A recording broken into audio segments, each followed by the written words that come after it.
उनके बहुत सारे दोस्त, डॉक्टर कोलीग्स कार्डियक अरेस्ट के शिकार हुए।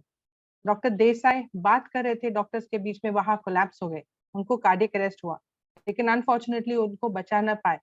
डॉक्टर राकेश सिन्हा एक मैराथन रनर थे और एक दिन जॉग कर रहे थे पाली हिल पे, जो हमारे हॉस्पिटल के बहुत करीब है, वहां पे कोलैप्स हो गए। लेकिन जब तक उनको हमारे हॉस्पिटल में लाया गया, ही टू वाज डिक्लेयर्ड डेड। वैसे ही हमारे देश में बहुत सारे लोग को कार्डियक अरेस्ट होता है और अनफॉर्चुनेटली बचते नहीं है, क्योंकि लैक ऑफ नॉलेज है, लोगों को पता नहीं है कि आपके सामने ऐसे कोई गिर जाता है, कार्डियक अरेस्ट हो जाता है, तो आपको क्या करना चाहिए मेडिकल हेल्प या एम्बुलेंस आने तक।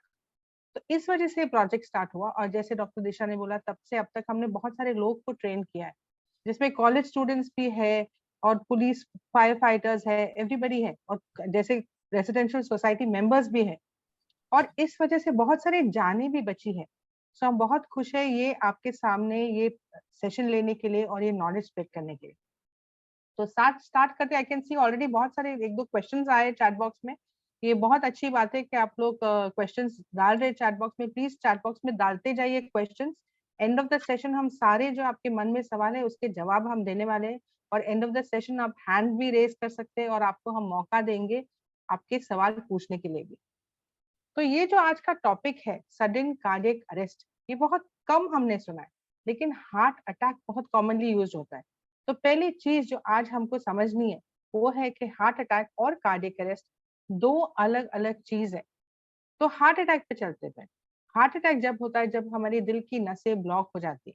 उसके बहुत सारे कारण हैं, लॉन्ग टाइम से डायबिटीज है, हाई कोलेस्ट्रॉल है, स्मोकिंग हैबिट्स है। तो अगर दिल की नसें ब्लॉक हो जाती है तो खून ठीक से नहीं पास होता। तो क्या होता है हार्ट अटैक में? छाती में दर्द, लेफ्ट जॉ में दर्द, लेफ्ट आर्म में दर्द, पीठ में दर्द, उल्टी के जैसा फील होना, बहुत पसीना आता है, आदमी बैठ जाता है, बोलता है मेरी तबीयत ठीक नहीं है, बहुत छाती में दर्द हो रहा है, प्लीज मुझे हॉस्पिटल ले जाइए। तो आप उसको जल्दी से टैक्सी या गाड़ी में बिठा के हॉस्पिटल ले जाते हो। ये हार्ट अटैक सिचुएशन है। लेकिन जो कार्डियक अरेस्ट है, जो आज हमारा टॉपिक है, ये अलग चीज है। जो हमारा दिल ऐसे धड़कता है, आपका भी दिल ऐसे धड़कता है, दिल बंद हो जाता है कार्डियक अरेस्ट में। और दिल बंद होने की वजह से आदमी बस कोलैप्स कहीं पे भी है, हो सकता है अपने घर पे है, सड़क पे है, ट्रेन में है, मॉल में है, कहीं पे भी है, अगर दिल बंद हो गया आदमी कोलैप्स। अब दिल का काम क्या है? खून पहुंचाता है हमारे पूरे शरीर में और हमारे ब्रेन तक भी। तो अगर दिल बंद हो गया तो ब्रेन तक भी खून नहीं पहुंचता, और 3 मिनट तक खून नहीं पहुंचा हमारे ब्रेन तक तो ब्रेन डैमेज हो जाएगा, आदमी कोमा में चला जाएगा और 10 मिनट में आदमी खत्म। अब बताइए, आपके सामने ऐसे कोई गिर जाता है, कार्डियक अरेस्ट होता है, तो इसकी मदद कौन करेगा 3 मिनट में? क्या आप हॉस्पिटल पहुंचोगे 3 मिनट में? या कोई एम्बुलेंस आपके पास आएगा 3 मिनट में? या कोई डॉक्टर आएगा मदद के लिए 3 मिनट में? चांस बहुत कम है। इसकी मदद कौन करेगा? आप ही करोगे। लेकिन मदद आप कब करोगे? जब आपको आता है क्या करने के लिए। नहीं आता है तो आप हॉस्पिटल ही ले जाओगे। तो इस वजह से हम यहाँ हैं आपको बताने के लिए कि वो 3 जो क्रूशियल मिनट्स है उसमें आपको करना क्या है। लेकिन जब मैं आपको बोल रही हूँ कि आपके सामने ऐसे कोई गिर गया, तो हर कोलैप्स कार्डियक अरेस्ट नहीं होता। गिरने के बहुत सारे अलग अलग कारण है। सुबह को नाश्ता नहीं किया, शुगर लेवल ड्रॉप हो गया, आदमी कोलैप्स। मिर्गी हुआ है, फिट्स, वो वजह से आदमी कोलैप्स। ओवरडोज ऑफ मेडिकेशन, ये वजह हो सकती है कोलैप्स होने की। या दारू पी के भी आदमी गिरता है, कितने अलग अलग कारण है। तो पहली चीज जो हम आपको सिखाने वाले हैं कि आपको पहचानना है कि आपके सामने जो गिरा है वो कार्डियक अरेस्ट की वजह से गिरा है और कोई वजह से गिरा है। दूसरी चीज आपको सिखाएंगे सीपीआर या कार्डियक मसाज। और तीसरी चीज जो आपको सिखाने वाले हैं वो है ये मशीन यूज करना। इसको बोलते हैं एईडी, ऑटोमेटेड एक्सटर्नल डिफिब्रिलेटर। इसको शॉक मशीन भी बोलते हैं, क्योंकि ये मशीन दिल को शॉक देती है ताकि अपने आप पंप करना शुरू कर दे। लेकिन ये डॉक्टर के लिए नहीं है, आपके यूज के लिए है, क्योंकि जैसे आप इसको खोलेंगे अपने आप बताएगा आपको क्या करना है स्टेप बाय स्टेप। आपने देखा होगा पिक्चर में डॉक्टर लेके जाता है ऑपरेशन थिएटर में, ऐसे झटका देता है, बोलता है ठीक हो गया। ये मशीन वही काम करती है, लेकिन वो बड़ी मशीन रहती है, ये छोटी सी पोर्टेबल है, जो हमारे प्रोजेक्ट की वजह से हम जगह जगह लगा रहे हैं यहाँ मुंबई में। और मॉल्स पे दिखेंगी आपको, एयरपोर्ट्स पे बहुत सारी दिखेंगी। तो इसको कैसे यूज करेंगे वो भी आपको सिखाएंगे। तो चलते, एक छोटा सा प्रेजेंटेशन है, छोटा सा वीडियोस है, आपको अच्छी तरह से हम समझाने वाले हैं। और जैसे मैंने बोला, जो भी सवाल आपके मन में है जरूर चैट बॉक्स में डालते जाइए। एंड ऑफ द सेशन हम सारे क्वेश्चंस को एड्रेस करें। तो मैं रिक्वेस्ट करूंगी आनंद को ये प्रेजेंटेशन स्टार्ट करें। Thank you so much Sumaiya. सबको नमस्कार, good morning. Doctor Disha, thank you for the wonderful introduction. We are obliged. देखिए, like Sumaiya said, this is an important session. आज का जो सेशन है उसको लाइफ स्किल कहा जाता है। इसका मतलब वो इंफॉर्मेशन जो पोटेंशियली किसी की लाइफ सेव कर सके, और इसीलिए मैं आपसे रिक्वेस्ट कर रहा हूँ कि अगर आपके पास पेन और पेपर है तो फटाफट ग्रैब कर लीजिए, and whatever you deem important out of this entire session, please write, keep writing those things down. क्या पता कब वो काम में आ जाए, और आप लिखेंगे तो अच्छा ही है, क्योंकि 3 महीने बाद शायद आप भूल जाएंगे, लेकिन लिखा होगा तो आप you can go back to it. ठीक है, चलिए, एंड लेट्स बिगिन। स्टार्टिंग में मैं आपको एक छोटा सा ऑब्जर्वेशन बता देता हूँ जो मेरे साथ तो हुआ है, शायद आपके साथ भी हुआ होगा। और वो ये है कि मान लीजिए आप कहीं पर जा रहे हैं, so you're walking down the road, और आप देखते हैं कि कोई एक इंसान कोलैप्स हो जाता है। तो आप ये देखेंगे कि काफी भीड़ इकट्ठा हो जाती है, क्राउड फॉर्म हो जाता है। लेकिन आप ये भी ऑब्जर्व करेंगे कि क्राउड से कोई ज्यादा आदमी निकल के आते नहीं है जो बोलते हैं मैं आपकी मदद करता हूँ या फिर मैं आपको हॉस्पिटल लेके जाता हूँ। यूजुअली लोग देखते हैं कुछ टाइम के बाद चले जाते हैं, जो हेल्प करते हैं वो 1 2 3 लोग ही होते हैं, उससे ज्यादा नहीं होते। अब मेरा आपसे सवाल है कि ऐसा क्यों है, इतना इनडिफरेंस क्यों है? लेकिन हमारे हिसाब से इनडिफरेंस भी नहीं है। हमें लगता है कि जो लोग हेल्प नहीं कर रहे हैं उनको कुछ 2 3 चीजों से डर लगता है, वो हेजिटेट करते हैं, और वही हेजिटेशन के कारण मैं आपको बताना चाहता हूँ। So the primary reason why people don't help, जो हमें लगता है, वो ये है कि everybody scared of the police. सबको पुलिस से थोड़ा थोड़ा सा डर लगता है। व्हेन आई से police, I actually mean the law. तो हमको ये लगता है कि अगर हमने किसी को हेल्प किया तो ये ना हो जाए कि हम पर ही केस बन जाए, या फिर हमें बार बार पुलिस स्टेशन जाना पड़े, इनकन्वीनियंस हो जाए। So you know, and time नहीं है। This is not even a valid reason, but this is what people say. तो लोग जो है ना चले जाते हैं और हेल्प नहीं करते डर के मारे। इसी बारे में मैं आपको कुछ चीज बताना चाहता हूं। देखिए, ये जो प्रॉब्लम है नहीं हेल्प करने वाली, this is actually not the right thing to do, you know that. लेकिन ये बहुत क्रॉनिक हो चुकी थी हमारे देश में, और यही कारण से हमारी सरकार ने, यानी व्हेन आई से सरकार, I mean the ministry of road transport and highways, तो उन्होंने 2016 में इसी चीज को मद्देनजर रखते हुए कुछ गाइडलाइंस फॉर्म किए, some standard operating procedures, and they named those guidelines the good Samaritan law. आप ये लिख सकते हैं, ये आपके लिए ही बना हुआ है, ठीक है, लिख लीजिए। अब ये जो लॉ है, गुड समैरिटन लॉ, जो गाइडलाइंस हैं, इनके थ्रू हमारी सरकार ने हमारी पुलिस को ये कहा है कि अगर वो एक ऐसी जगह पर पहुंचते हैं जहां पर एक इंसान, देख रहे होंगे एक इंसान किसी दूसरे इंसान की हेल्प कर रहा है, तो प्लीज उस इंसान से उसका आइडेंटिफिकेशन मत पूछिए।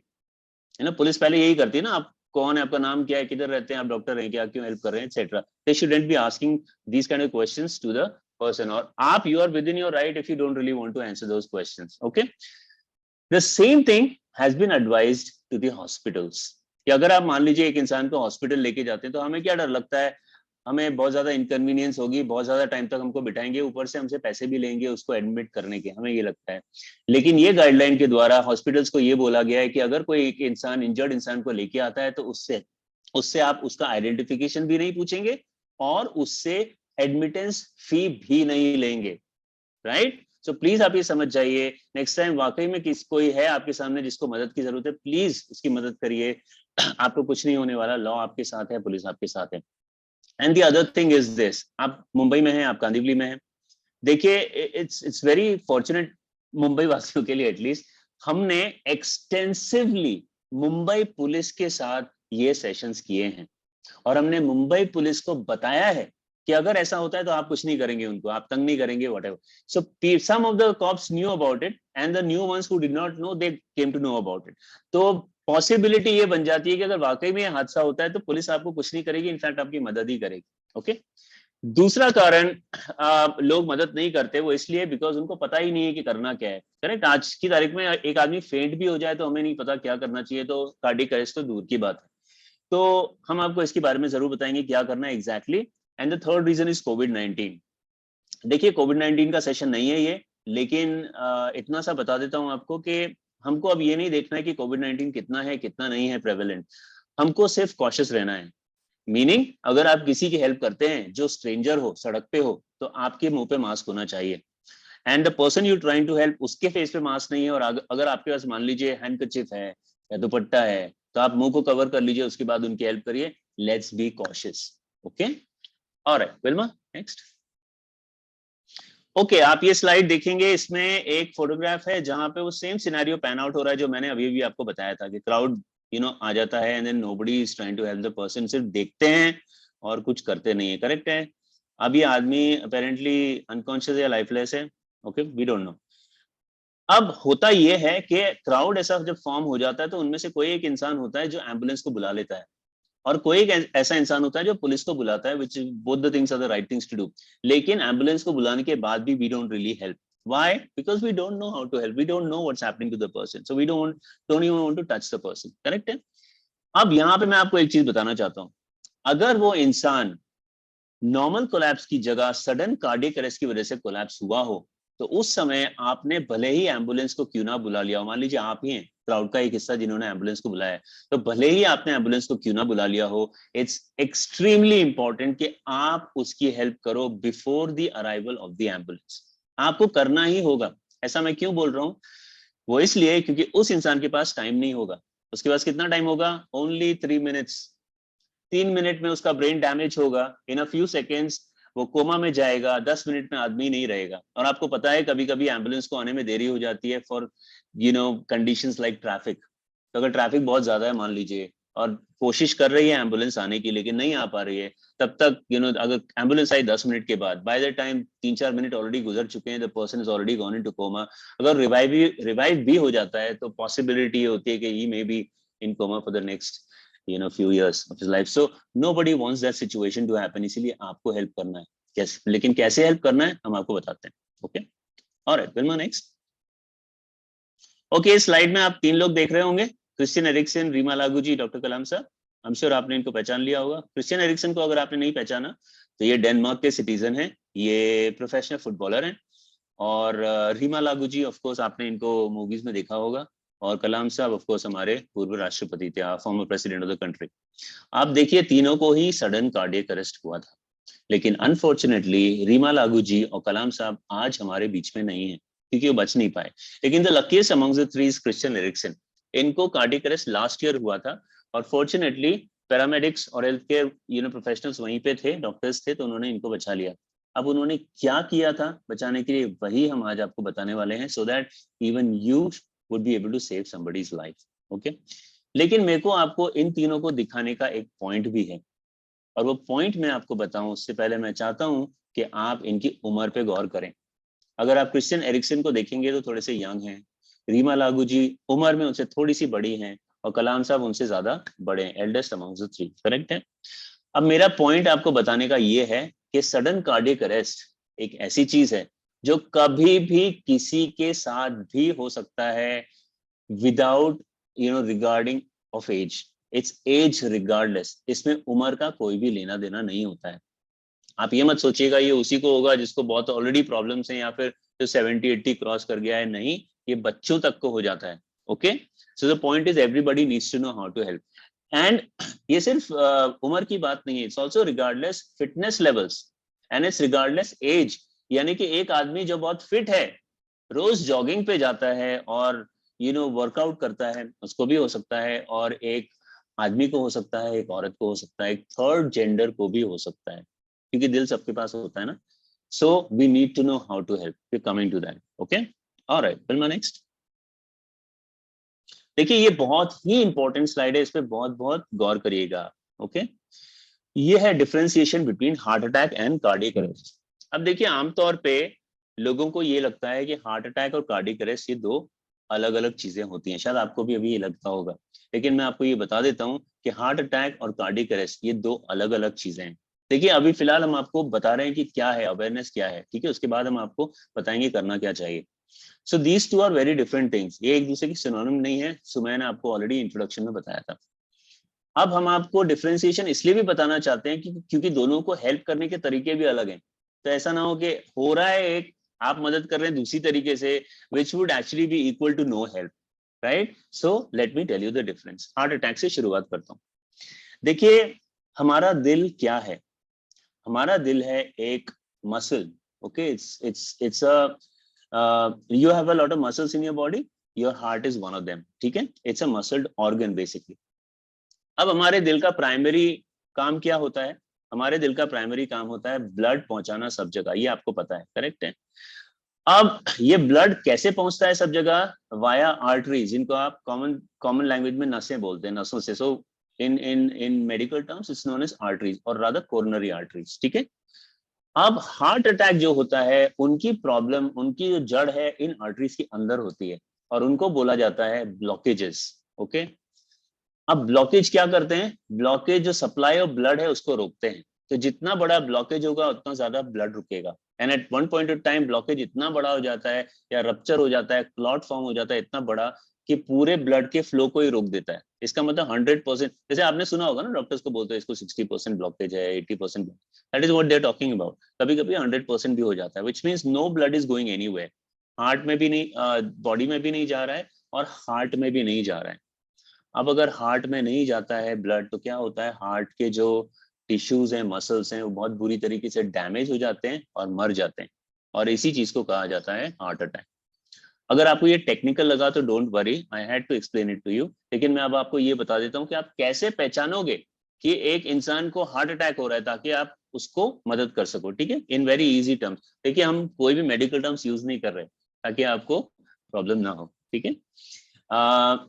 मान लीजिए, एक अजम्पशन लेते हैं, मान लीजिए आप कहीं पे खड़े हैं और आपके सामने कोई एक इंसान है, उसको हार्ट अटैक हो रहा है या जस्ट अबाउट होने वाला है। तो आप कैसे पहचानोगे? आप क्या देखोगे उस इंसान के अंदर? सबसे पहले आप देखोगे कि उस इंसान के चेहरे पे बहुत ज्यादा पसीना हो चुका होगा। ओके, कोल्ड स्वेट जिसको कहा जाता है। आप, हो सकता है वो कंप्लेन करे चेस्ट पेन, यानी छाती में मिडिल ऑफ द चेस्ट बहुत ज्यादा दर्द हो रहा हो, यहाँ पे दर्द हो रहा हो। बैक पेन कंप्लेन करेगा, लेफ्ट शोल्डर पेन कंप्लेन करेगा। ओके, आप देखोगे कि वो अचानक बहुत वीक हो चुका है और अगर चल रहा था तो चल भी नहीं पाएगा, वहीं पे बैठ जाएगा। And lastly you are going to observe कि उसको सांस लेने में बहुत ज्यादा तकलीफ हो रही होगी। ओके, ये हैं सिम्टम्स हार्ट अटैक के। अगर आपने कभी भी अपनी लाइफ के दौरान किसी इंसान को इन सिम्टम्स के साथ देखा तो प्लीज प्लीज उस इंसान को इमीडिएटली हॉस्पिटल रश करिए। ओके, बिल्कुल भी वेट मत करिएगा। लेकिन ऐसा होता नहीं है, लोग रश नहीं करते। पता है क्यों? क्योंकि लोगों को लगता है कि शायद ये गैस प्रॉब्लम, शायद ये इंडिजेशन प्रॉब्लम है। तो उनको लगता है वो भाई साहब कल पता नहीं पानी पूरी 5 प्लेट खा लिया होगा, आज इनको प्रॉब्लम हो रही है और इसीलिए आपको ये इश्यू हो रहा है, मैं आपको पानी ला के देता हूँ, पानी में इनो डाल के देता हूँ, ठीक हो जाओ। आप ये रिस्क मत लीजिएगा, ये सिम्टम्स देके सीधा हॉस्पिटल, ठीक है? चलिए, let's come to cardiac arrest. देखिए, कार्डियक अरेस्ट टोटली डिफरेंट होता है हार्ट अटैक से, even in terms of how it happens. कैसे होता है वो भी डिफरेंट होता है, मैं आपको समझा देता हूँ। देखिए, ब्लॉक्ड आर्टरीज जो मैंने आपको बताया कि खून का बहाव रुक जाता है, उससे कुछ लेना देना नहीं होता है इसका। तो क्या होता है समझ लेते हैं। देखिए, हर एक इंसान का दिल, आपका दिल, मेरा दिल, हम सबका दिल एक पर्टिकुलर रिदम से बीट करता है। हम कहते हैं ना, बीप बीप बीप, दिल धक धक करने लगा, दैट इज रिदम, करेक्ट? अब ये रिदम क्या होता है? रिदम होता है 60 पर मिनट से लेके 100 पर मिनट तक। 60 से 100 के बीच में हमारा दिल पीप पीप पीप पीप इस तरह से होता है, ठीक है? अब अगर मान लीजिए इस इंसान का एक्सीडेंट हो गया, या फिर मान लीजिए बिजली का झटका लगा, या फिर ये डूबा है पानी में बहुत टाइम तक, किसी ने इसको निकाला है, तो क्या होता है? जो मैंने आपको रिदम बताया कंप्लीटली केओटिक हो जाता है। केओटिक मतलब तितर बितर, ओके, हे वायर। ओके, तो जहां पे हमारा दिल देखिए इस तरह से बीट करता है ना, बीप बीप बीप बीप, इसके होने के बाद ये ऐसे होता है, देखिए हमारा दिल लिटरली। ओके, ये कुछ रिदम नहीं है। ओके, मेडिकल टर्म्स में इसको फिब्रिलेशन बोलते हैं, नॉर्मल टर्म्स में भी ऐसी चीज को फिब्रिलेशन ही बोलते हैं। तो हार्ट फिब्रिलेट होता है, उसका कोई मतलब ही नहीं है, तो हार्ट को पता नहीं क्या करना, that's why it stops, and that is known as cardiac arrest. Okay, अब ये जो मैंने आपको बताया ये सडनली होता है, मैंने तो आपको अच्छी तरीके से बताया, लेकिन ये अंदर दिल में बहुत इमीडिएटली होता है, सडनली, और इसीलिए कार्डियक अरेस्ट को सडन कार्डियक अरेस्ट कहा जाता है। याद रखिए, हार्ट अटैक को सडन हार्ट अटैक नहीं बोलते हैं, क्योंकि हार्ट अटैक के अर्ली वार्निंग साइंस होते हैं, पता चल जाता है भाई साहब कुछ देयर इज अ प्रॉब्लम और हो सकता है, लेकिन कार्डियक अरेस्ट में नहीं मालूम पड़ता है, ठीक है? वो आपको बता भी नहीं पाएगा। अब मैं आपको ये बता देता हूं कि आप कैसे पहचानोगे कि एक इंसान को कार्डियक अरेस्ट हुआ है, ताकि आप उसकी मदद कर सको। ओके, इन इजी टर्म्स समझ लीजिए। तो फिर से वही अजम्पशन लेते हैं, आप कहीं पे खड़े हैं, आपके सामने कोई एक इंसान है जिसको कार्डियक अरेस्ट हुआ है, तो सबसे पहले आप उस इंसान के अंदर क्या देखोगे? तो द फर्स्ट थिंग जो आप देखोगे वो ये होगा कि वो आदमी immediately without any warning science बेहोश होकर जमीन पर गिर जाने वाला है, like immediately in a snap. Okay और आपके सामने ही गिरा है तो ऑब्वियसली आप सोचोगे पता नहीं। देखिए आपने बहुत सारी क्लिप्स देखी होंगी व्हाट्सएप पे जहाँ पे जिम कर रहा है लड़का and then he suddenly collapses, same वैसे ही होता है, फिर कोलैप्स और फिर आप सोचोगे पता नहीं क्या हुआ, आपके सामने ही गिरा है। तो आप क्या करोगे, सबसे पहले आपका रिएक्शन क्या होगा, भाई साहब आर यू ओके, हेलो, आप ऐसे कुछ करोगे, हेलो आप ठीक हो कि नहीं, आप ऐसे करोगे। लेकिन आप ऐसे करोगे तो आपको उसका कोई रिस्पॉन्स मिलने वाला नहीं है। ओके कैसे मिलेगा ना, बेहोश हो चुका है। फिर आप सोचोगे ठीक है मैं फटाफट इनकी ब्रीदिंग चेक कर लेता हूँ। तो आप सांस कैसे चेक करोगे, कैसे चेक करते हैं, finger under the nose, common तरीका यही है। अगर आपने ये किया तो आपको पता चलेगा कि उनकी ब्रीदिंग नहीं है, आपके फिंगर पे उनकी ब्रेथ आपको मिलने वाली नहीं है। फिर आप सोचोगे ठीक है चलो मैं फटाफट इनकी पल्स चेक कर लेता हूँ। आप पल्स चेक करोगे, अगर आपको आता है कैसे, देखिए इस तरह से या फिर इस तरह से आप करोगे, जैसे आपने डॉक्टर्स को करते हुए देखा होगा। आप ऐसे करोगे तो आपको पता चलेगा पल्स भी नहीं है। उस समय मान के चलिए आप बहुत डर जाने वाले हैं, क्योंकि आपके सामने जो मंजर आपको दिख रहा है that is going to be भयानक। आदमी गिर चुका है, बेहोश हो चुका है, रिस्पॉन्सिव नहीं है, ब्रीदिंग नहीं है, पल्स भी नहीं है। तो उस समय आप क्या सोचने वाले हो, क्या हुआ उस इंसान को, क्या सोचोगे, आप सोचोगे कि शायद अब वो इंसान is gone, right, that is what you going to think, right, he is gone, he is dead. Okay अब नहीं रहे। अब मैं आपको ये बताना चाहता हूं कि अगर ये सिचुएशन आई आपके सामने और सेम आपको जो मैंने आपको बताया वो दिख रहा है एक इंसान में, तो प्लीज ये गलती मत करिएगा सोचने की कि आदमी मर चुका है, क्योंकि ये सच नहीं होने वाला है। सच ये होने वाला है कि वो आदमी अब कार्डियक अरेस्ट में जा चुका है और वो जिंदा है, अच्छा खासा जिंदा है। लेकिन दूसरा सच ये होने वाला है कि उसको आपकी इमीडिएट मदद की जरूरत है, आपकी, किसी और की नहीं, आपकी। ओके अगर आपने मदद नहीं की तो आदमी नहीं रहेगा, क्योंकि मैंने आपको बताया 3 मिनट का। ओके अब जहां तक 3 मिनट का सवाल है, मैं आपको एक छोटी सी चीज बता देता हूं। मैंने आपको 2-3 स्लाइड्स पहले ये बताया था कि आपको 3 मिनट के अंदर अंदर एक आदमी को हेल्प करना है, करेक्ट है। आपने एम्बुलेंस बुला लिया हो उसके बावजूद, वो मैंने आपसे क्यों कहा था, मैं आपको एक छोटा सा लॉजिकल रीजनिंग दे देता हूं ताकि आपके दिमाग में क्लैरिटी रहे। देखिए हमारे बॉडी में एक बहुत ही इंपॉर्टेंट ऑर्गन होता है जिसको ब्रेन कहा जाता है, ब्रेन, ओके, दिमाग। अब दिमाग को चलने के लिए, कंप्लीटली चलने के लिए कंटिन्यूस सप्लाई ऑफ ब्लड और ऑक्सीजन की जरूरत होती है। आपका दिमाग चल रहा है अभी, मेरा दिमाग चल रहा है, वो इसलिए क्योंकि हमारे दिल से continuous flow of blood and oxygen जा रहा है उसको, ठीक है। अब जब कार्डियक अरेस्ट होता है तो दिल के सारे फंक्शंस बंद हो जाते हैं, यानी कि ब्लड कहीं जाता नहीं है और ब्लड ब्रेन में भी नहीं जाता है। और ब्रेन में अगर 3 मिनट तक कंटिन्यूसली ब्लड और ऑक्सीजन नहीं जाएगा, ऑक्सीजन कैसे जाता है, ब्लड के साथ ही, okay, it's known as oxygenated blood, ठीक है। तो अगर 3 मिनट तक कंटिन्यूसली ब्लड और ऑक्सीजन नहीं जाएगा तो ब्रेन डैमेज कंडीशन में जाएगा, कुछ सेकंड के बाद आदमी कोमा में जाएगा और 10 मिनट में आदमी ही नहीं रहेगा। And that is the reason you need to immediately jump into action and help. देखिए अभी तक मैंने आपको ये बता दिया प्रॉब्लम क्या है। आई होप आप को थोड़ी सी क्लैरिटी आई होगी। मैंने बहुत इजी टर्म्स में बताया, सुमय और मैं हम लोग बहुत इजी टर्म्स में बताते हैं, कोई मेडिकल टर्म्स यूज नहीं करते। अब हम आपको ये बताते हैं कि कैसे हेल्प कर सकते हो, आप क्या कर सकते हो ताकि उसकी जान भी बची रहे और उसका दिमाग भी बचा रहे, इन 4 वेरी सिंपल स्टेप्स। तो आपको जो चाहिए आप लिखते जाइए, एंड ऑफ द सेशन आप हमसे ढेर सारे क्वेश्चन पूछ सकते हैं क्योंकि हम बहुत फ्रेंडली इंसान हैं। ओके तो 4 steps now, over to Sumaiya. Okay Sumaiya. So अब तक हमने समझा है कि हार्ट अटैक और कार्डियक अरेस्ट 2 अलग अलग चीज है। हार्ट अटैक में आदमी बता रहा है आपको तबीयत ठीक नहीं है, छाती में दर्द हो रहा है, आप उसको हॉस्पिटल ले जा रहे हो। लेकिन कार्डियक अरेस्ट में आपके सामने कोई कोलैप्स हो गया है, सांसें नहीं चल रही है, होश नहीं है, और उसकी मदद हम कैसे करेंगे, वही हम सीखने वाले हैं अगले 4 स्टेप्स में। तो चलते हैं फर्स्ट स्टेप में। फर्स्ट स्टेप पे हमको पहचानना है कि आपके सामने जो गिरा है वो कार्डियक अरेस्ट की वजह से गिरा है और कोई वजह से गिरा है। तो हम कैसे पहचानेंगे, तो सोचिए आपके सामने ऐसे कोई गिर गया, या तो बैठे बैठे गिरा या साइडवेज गिरा है। पहली चीज आपको उसको नीचे जमीन पे लेटाना है, एकदम सीधा।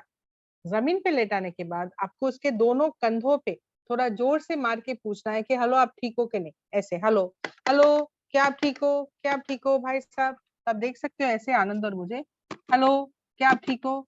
यहाँ पे आपको प्यार मोहब्बत नहीं देना है, थोड़ा जोर से मारना है, थोड़ा जोर से बोलना भी है।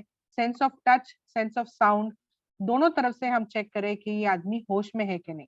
तो हम ऐसे करेंगे, हेलो क्या आप ठीक हो, जवाब नहीं आया या कुछ मूवमेंट नहीं हुआ, मतलब हमने पहचान लिया ये आदमी बेहोश है। फिर आपको चेक करना है कि इसकी सांसें चल रही है कि नहीं। तो बहुत सारे तरीके हैं, जैसे आनंद ने आपको बताया फिंगर अंडर द नोज, यहाँ चेक कर सकते हैं, पल्स चेक कर सकते हैं। ये सारे तरीके गलत नहीं, सही है, लेकिन हम आपको सबसे फास्टेस्ट तरीका सिखाने वाले कैसे पहचानने के लिए कि किसी की सांसें चल रही है कि नहीं, और वो है आपका हाथ उसके अब्डोमेन पे रखना है। तो आप हाथ ऐसे रखोगे, प्रेस करोगे 10 सेकंड तक और चेक करोगे मूवमेंट है कि नहीं। तो आप देख सकते हो ऐसे आप प्रेस करोगे यहाँ पे, और अगर मूवमेंट है कि नहीं आप चेक कर सकते हो 10 सेकंड के लिए। अगर मूवमेंट है, मतलब सांसें चल रही है, मतलब ये आदमी और कोई वजह से गिरा है, उसको हॉस्पिटल ले जाओ। लेकिन अगर होश भी नहीं है और सांसें भी बंद है, मतलब ये आदमी कार्डियक अरेस्ट की वजह से गिरा है। तो अपना पहला स्टेप है, होश नहीं है, सांसें भी बंद है, हमने कार्डियक अरेस्ट पहचान लिया। लेकिन ये मत सोचिए होश भी नहीं है, सांसें भी बंद है मतलब आदमी गया, नहीं, ये कार्डियक अरेस्ट में है, उसके पास 10-15 मिनट का समय है और आपको उसकी मदद करनी है। तो पहला स्टेप है, होश नहीं है, सांसें भी बंद है, हमने कार्डियक अरेस्ट पहचान लिया। Vilma, can we have the slide please?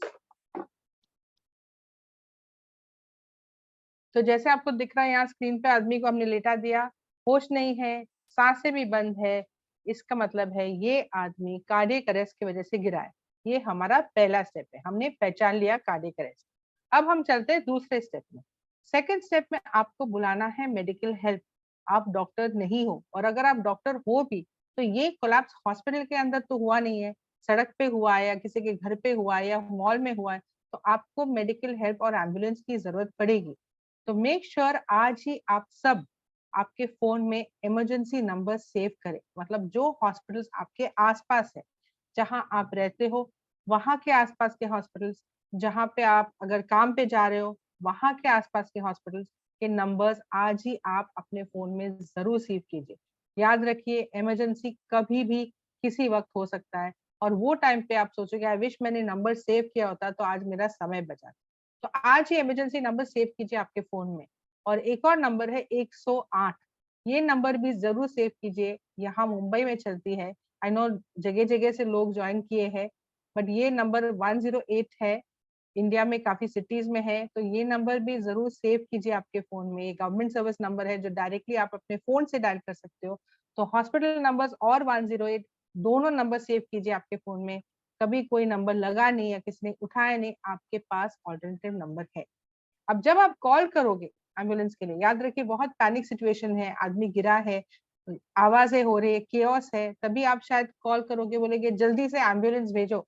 तब वो टाइम पे छोटा सा एम्बुलेंस आ जाएगा वार्ड बॉय के साथ स्ट्रेचर लेके।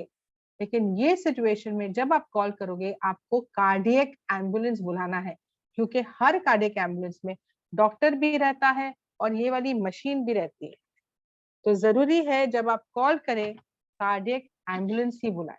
तो दूसरे स्टेप में आप बुलाओगे कार्डियक एम्बुलेंस, और अगर ये मशीन आपके कहीं आसपास है, जैसे मैंने बोला है हमारे प्रोजेक्ट वजह से हम जगह जगह लगा रहे हैं, मॉल्स में है, एयरपोर्ट्स पे है, तो अगर आपको पता है मशीन कहीं प्लेस है तो किसी को बोलिए जल्दी से जाके एडी मशीन भी लेके आए।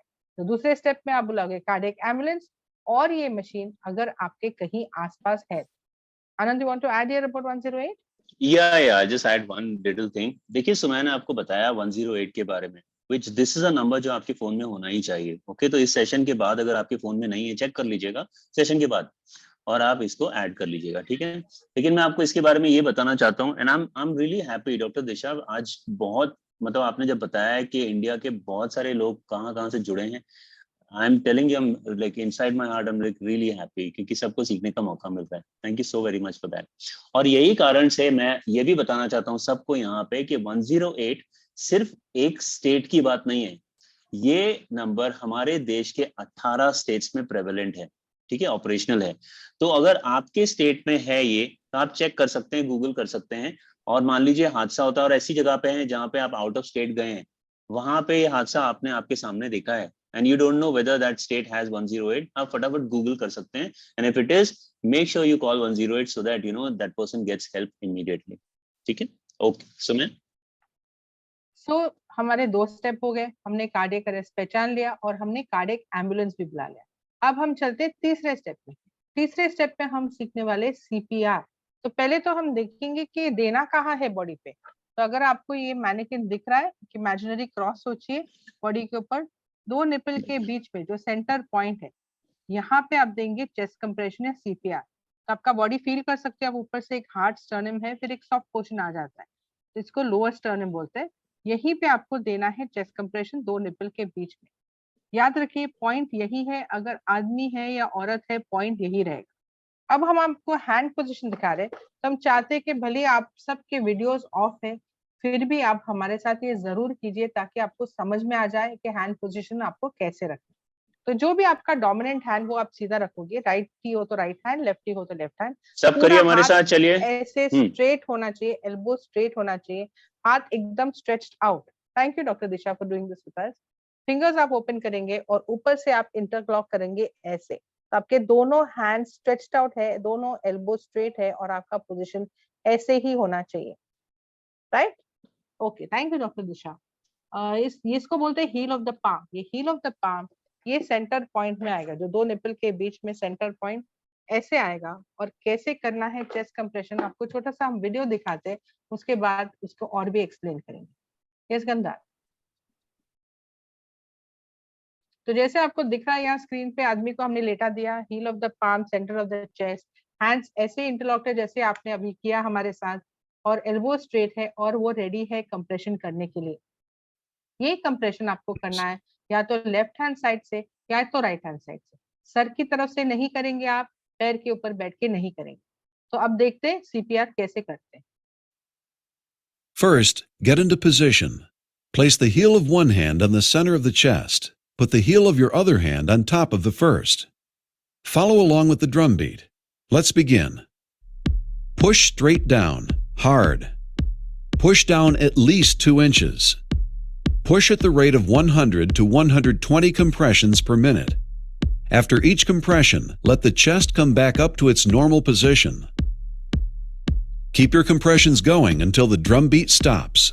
तो देखिए कैसे कर रहा है, hard and fast, elbow straight है, पूरा प्रेशर शोल्डर से आ रहा है और ये कंटिन्यूअसली कर रहा है, up and down, hard and fast. आपको भी ऐसे ही करना है इमरजेंसी सिचुएशन में, राइट। तो जैसे हमने देखा वीडियो में, heel of the palm, centre of the chest, और उसने कंप्रेशन स्टार्ट किया। अब ये कंप्रेशन करना है आपको 100 से 120 एक मिनट में, और नीचे जाना है 5 सेंटीमीटर ऊपर आना है। ये रिदम है 100 से 120।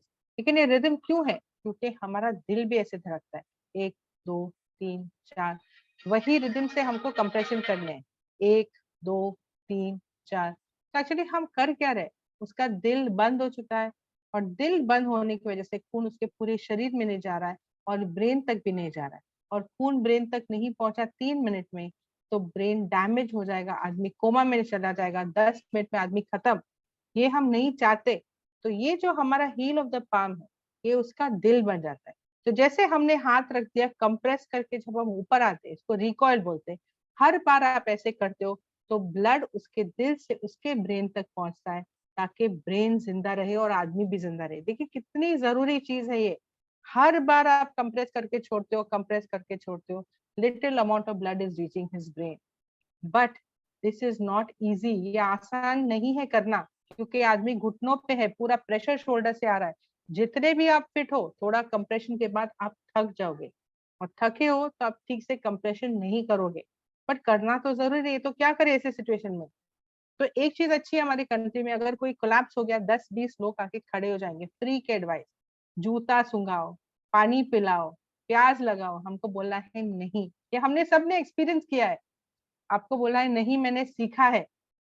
And you start doing the compression, आप कंप्रेशन स्टार्ट करो और सबको बोल दो देखो मैं कैसे कर रहा हूँ। जैसे आप थोड़े थके फील करो, सामने वाले को बोल दीजिए अभी आप टर्न लेके कीजिए, फिर आप टर्न लेके कीजिए, टर्न बाय टर्न सबको करने दीजिए ताकि इफेक्टिव कंप्रेशन करें। जब दूसरा आदमी कर रहा है, आप चेक करो वो ठीक से कराए, सेंटर ऑफ द चेस्ट कराए, आप एम्बुलेंस को भी कॉल कर सकते हो। लेकिन टर्न बाय टर्न करना बहुत जरूरी है ताकि इफेक्टिव कंप्रेशन हो। लेकिन ये टर्न बाय टर्न कब तक करना है? तो आपको ये कंटिन्यू करना है टर्न बाय टर्न, जब तक एक उसको होश आ जाता है, मतलब आंखें खोल दी, सांसें चालू हो गई, तब आप ये कंप्रेशन रोक दोगे। दूसरी चीज, आपका कार्डियक एम्बुलेंस आ गया, तब आप उसको डॉक्टर के हवाले करोगे। या तीसरी चीज, अगर ये मशीन आपको कोई लाके दे दिया तो ये लगाने के लिए आप रोक दोगे, नहीं तो आपको कंटिन्यू ही करना है। अभी आप सोचोगे कब तक कंटिन्यू करना है, डॉक्टर्स ने 1.5 घंटा भी करके आदमी को बचाया है। तो ऐसा आपको नहीं सोचना है कि अभी 10 मिनट हो गया, हम कंप्रेशन कर रहे हैं, 15 मिनट हो गया, कुछ फायदा नहीं है, छोड़ दो। आपको अपनी तरफ से पूरी कोशिश करनी है। याद रखिए, आधे कार्डियक अरेस्ट में आदमी जा चुका है ऑलमोस्ट, आपको खाली उसको जिंदगी वापस देनी है, ये करके जो आज आप सीख रहे हो। तो 100 से 120 एक मिनट में 5 सेंटीमीटर नीचे जाके ऊपर आना है, टर्न बाय टर्न करना है जब तक उसको होश आ जाता है या आपका कार्डियक एम्बुलेंस आ जाता है। ये सारा। देखिए, आप हो सकता है आपने सीपीआर का demo first time in your life देखा होगा, है ना। हम कहाँ देखते हैं सीपीआर का डेमो, कभी कहीं नहीं देखते। हम जो देखते हैं मूवीज में देखते हैं, बस वो भी पता नहीं कैसे दिखाते हैं वो।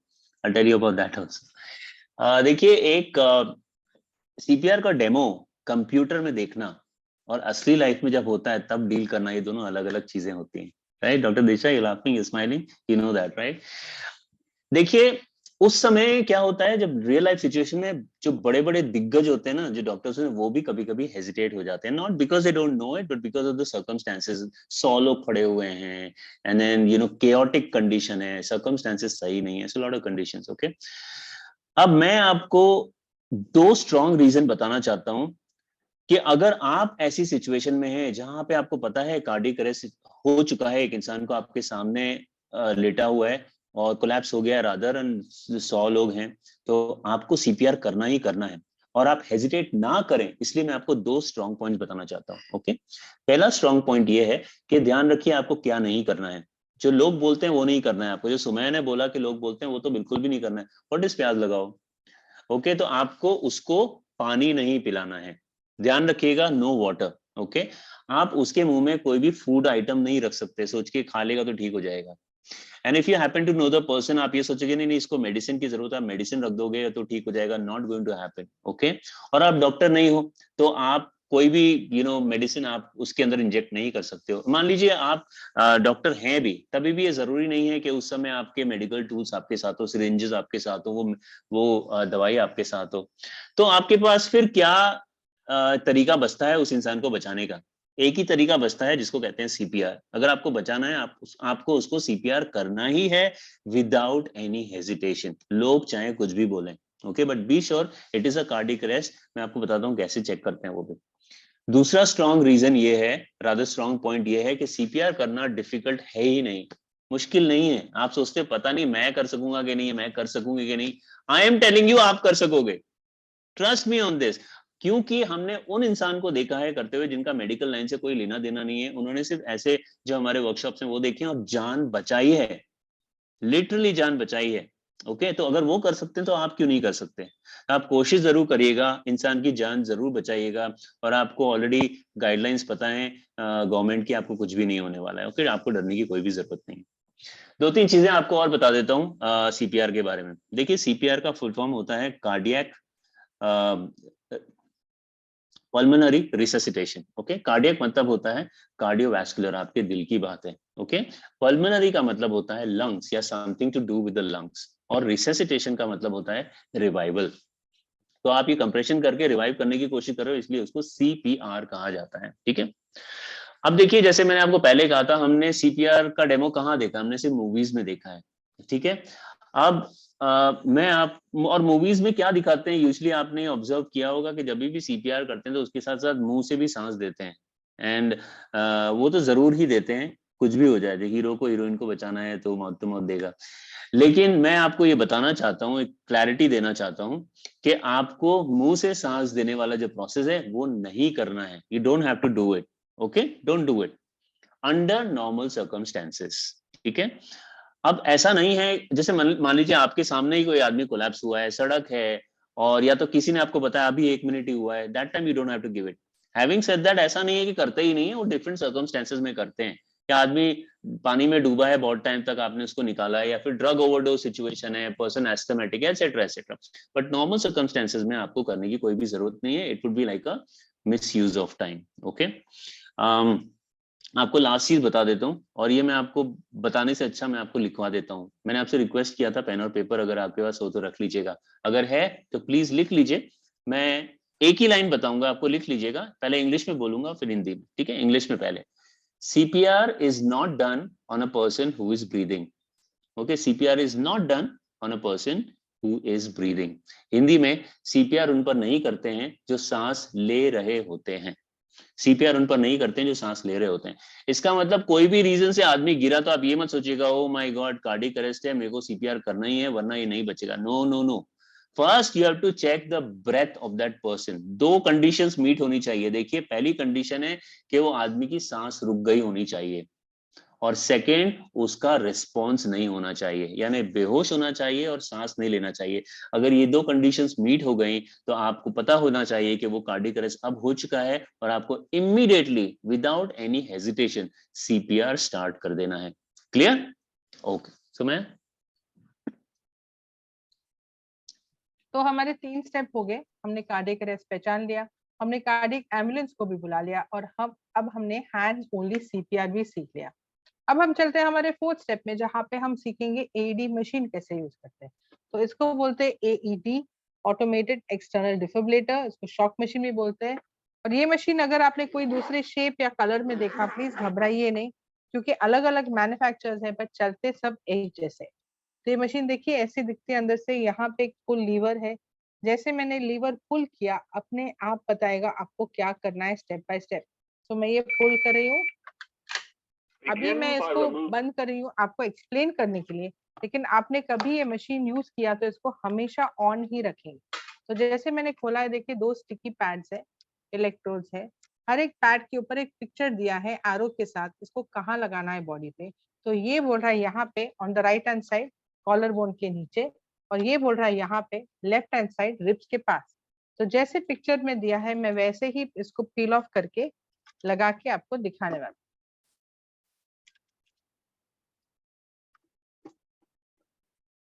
देखिए जैसे पिक्चर में दिया है मैंने वैसे ही लगाया, आपको भी ऐसे ही लगाना है, क्योंकि हमारा दिल यहाँ पे है। तो जब शॉक लगेगा तो दिल के थ्रू जाना जरूरी है। आपने पैड्स ऐसे लगा दिया, ऐसे लगा दिया तो दिल के थ्रू नहीं जाएगा। इस वजह से पिक्चर दिया है, आपको देख के वैसे ही लगाना है। अब दूसरी इंपॉर्टेंट चीज है कि ये पैड्स को लगाना है ड्राई एंड बेयर स्किन पे। मतलब अगर पसीना ज्यादा हो रहा है, वाटर बॉडी से निकला है, या बारिश हो रही है, तो इतना पोर्शन पहुंच के फिर आप पैड्स लगा दो ताकि वो चिपके ठीक से। दूसरी चीज है, इसको बेयर स्किन पे लगाना है, क्योंकि कपड़े के ऊपर आपने लगा दिया तो ये शॉक नहीं देगा। तो बेयर स्किन थोड़ी सी मुश्किल है हमारे देश में, स्पेशली पब्लिक प्लेस में कोई गिरी है लेडी के लिए। अगर आदमी है तो कोई इशू नहीं है, आप शर्ट ऊपर कर दोगे, बटन खोल दोगे, पैड लगा दोगे। लेकिन अगर लेडी को हुआ है तो पब्लिक नॉर्मली क्या बोलती है, आप क्यों कपड़े उतार रहे हो, आप थोड़ी डॉक्टर हो। तो ये मुश्किल है, मॉडेस्टी बीच में आता है। तो छोटा सा सोल्यूशन है उसके लिए। अगर लेडी ने साड़ी पहना है तो आप साड़ी ब्लाउज एडजस्ट करके लगा सकते हो।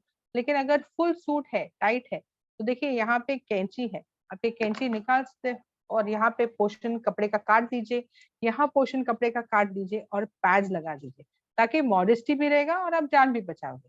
तो हमने पैड लगा दिया, अब सुनते हैं मशीन क्या बोलती है। Place pad. No one should touch the patient.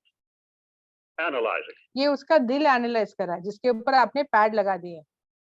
No one should touch the patient. Analyzing. Shock advised. Stay clear of patient. Press the flashing orange button now. देखिए बटन, Deliver shock now. देखिए button flash हो रहा है। Press the flashing orange button now. मैं ये press करने वाली हूँ अभी। Deliver shock delivered. Be sure the ambulance service has been called. It is safe to touch the patient. Start CPR. तो मशीन ने क्या किया, जैसे आपने पैड लगा दिए पहले उसका दिल चेक कर लिया। आपने तो चेक कर लिया, होश नहीं है, सांसें भी बंद है, मशीन वही चेक कर रहा है। चेक करने के बाद मशीन डिसाइड करेगा उसको शॉक की जरूरत है कि नहीं। आप नहीं डिसाइड करोगे। अगर मशीन को लगा शॉक की जरूरत नहीं है, मशीन खुद ही बोलेगा शॉक नॉट रिक्वायर्ड। लेकिन मशीन को लगा उसको शॉक की जरूरत है, तो एक बटन फ्लैश हो रहा था, आपने देखा बटन, आपको खाली वो बटन प्रेस करना है।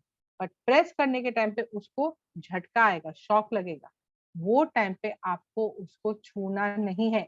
क्यों? क्योंकि शॉक उसको लग रहा है, आप उसको छू रहे हो, शॉक आपको भी लग जाएगा। उधर वो लेटा है, इधर आप लेटे होंगे, 1+1 फ्री। सो आप इसको नहीं छुएंगे, खाली बटन प्रेस करेंगे।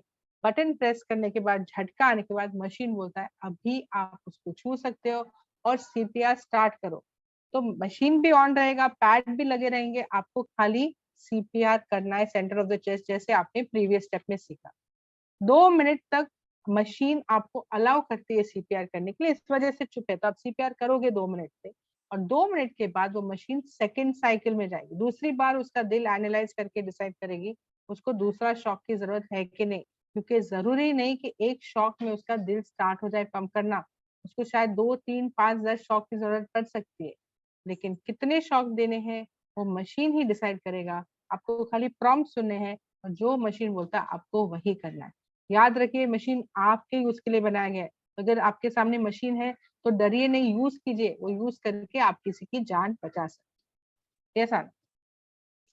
ओके, तो एईडी के बारे में भी मैं वही कहूंगा जो मैंने सीपीआर के बारे में कहा था, कि कभी आपको ऐसा मौका मिलता है कि एईडी आप यूज करना पड़े आपको, तो please please don't hesitate, for a very simple reason. और सिंपल रीजन ये है कि ये machine common citizens of the country के लिए ही बनाया गया है, ये डॉक्टर्स के लिए बनाया गया ही नहीं है।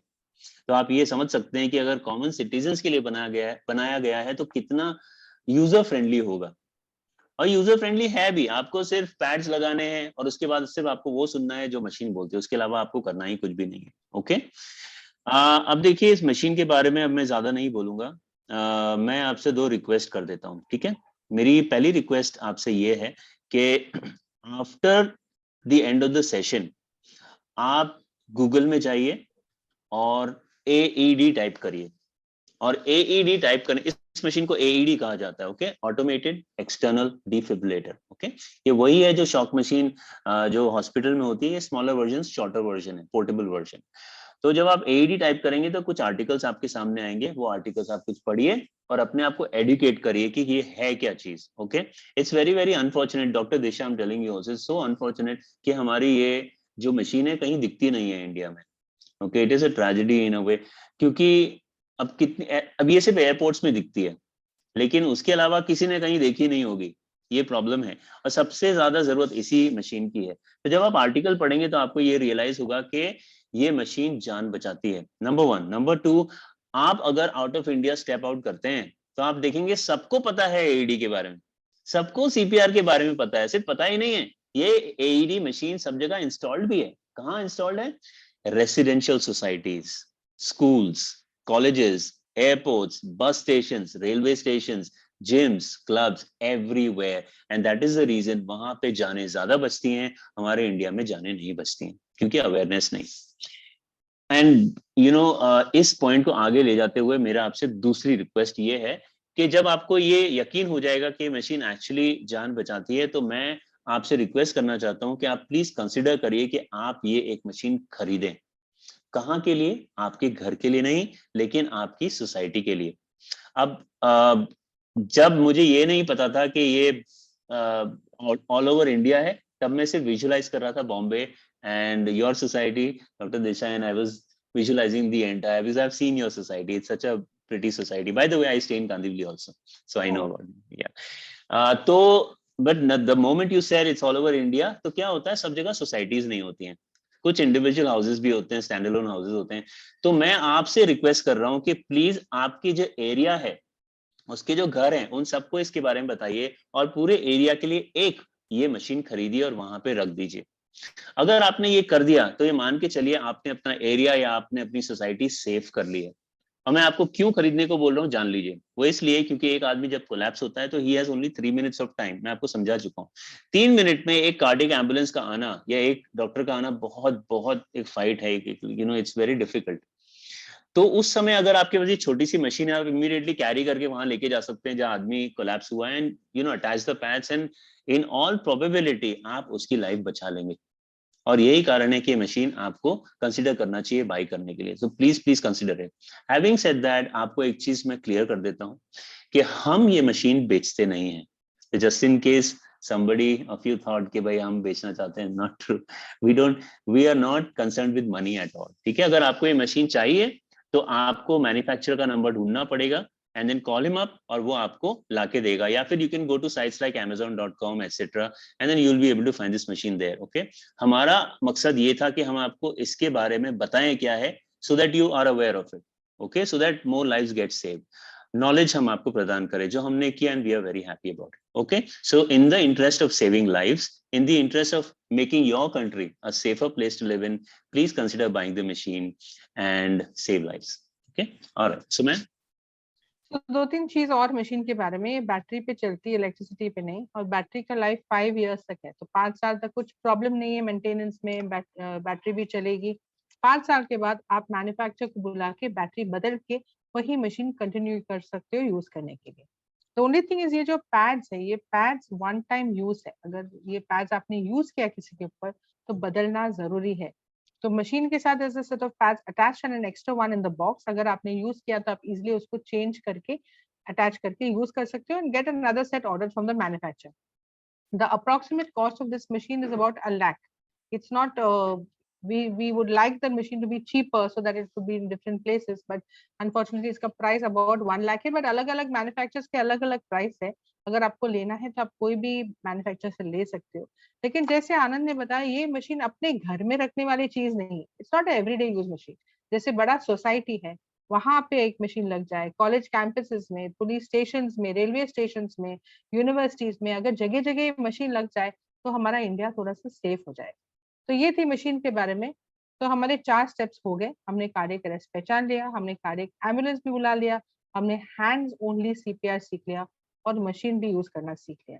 अब तो आपको छोटा सा वीडियो दिखा रहे हैं, लेकिन उसके पहले 2-3 इंपॉर्टेंट स्टेप्स। एक तो सीन सेफ्टी बहुत जरूरी है। अगर रास्ते के बीच में कोई गिर गया या रेलवे ट्रैक पे कोई गिर गया, फायर हजार्ड है, इलेक्ट्रिसिटी पॉइंट है, मेक श्योर उसको साइड ऑफ द रोड लेके जाइए, सेफ जगह लेके जाइए और फिर ही ये सब करिए जो आज आपने सीखा। आपकी सेफ्टी बहुत इंपॉर्टेंट है, so make sure you are safe before you help somebody else. Secondly, witness fall होना चाहिए, या तो आपके सामने कोई गिर गया, किसी ने बोला अभी तो गिरा है, तभी आप मदद करोगे। अगर 4-5 घंटे निकल चुके हैं तो ये सब करके कुछ फायदा नहीं। और तीसरी चीज, बिस्तर पे हो जाता है, many people get a cardiac arrest on the bed, तो जरूरी है उसको नीचे जमीन पे डालना, हार्ड सरफेस पे, और फिर ही आप सीपीआर करोगे तो इफेक्टिव रहे। तो चलिए अब छोटा सा वीडियो देखते हैं, उसके बाद हम और सारे क्वेश्चंस लेंगे। I don't see too many questions, please आपके क्वेश्चन डालते जाइए चैट बॉक्स में। Doctor Disha will be reading out the questions and will be answering it, तो प्लीज चैट बॉक्स में डालते जाइए क्वेश्चंस। सारे क्वेश्चंस हम लेने वाले हैं, लेकिन ये वीडियो के बाद। यस गंगा।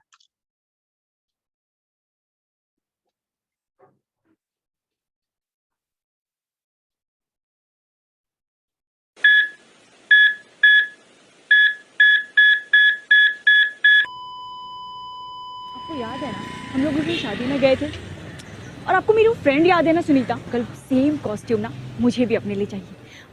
अंकल, याद है आपको मैंने बोला था? Uncle, uncle, uncle, please help me, please, please help me. Oh my God, चलो देखते हैं। अंकल प्लीज आप एम्बुलेंस को कॉल करेंगे?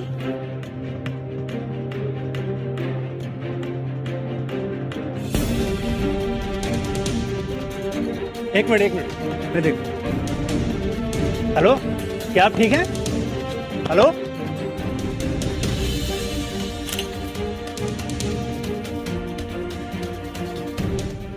इनको कार्डियक अरेस्ट आया हुआ है, आप जाके शॉक मशीन लेकर आइए, तब तक मैं इनको हार्ट मसाज देता हूँ।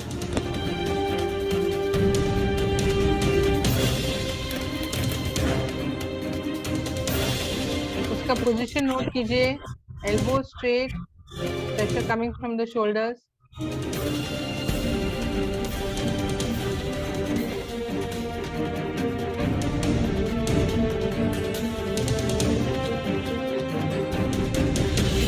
ये बॉक्स यहीं रख दीजिए, और जैसे मैं कर रहा हूँ हार्ट मसाज, आप वैसे ही करिए।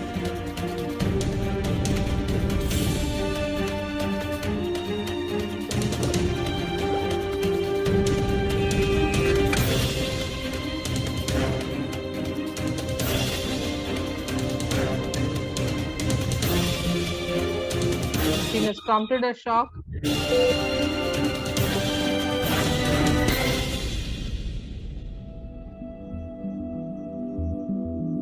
को झटका लगने की वजह से आदमी को होश आ गया है, हार्ट चालू हो गया पंप करना, आपने जान बचा ली।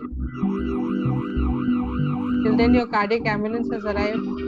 Remember, he needs to go to the hospital for medical help even if he has revived.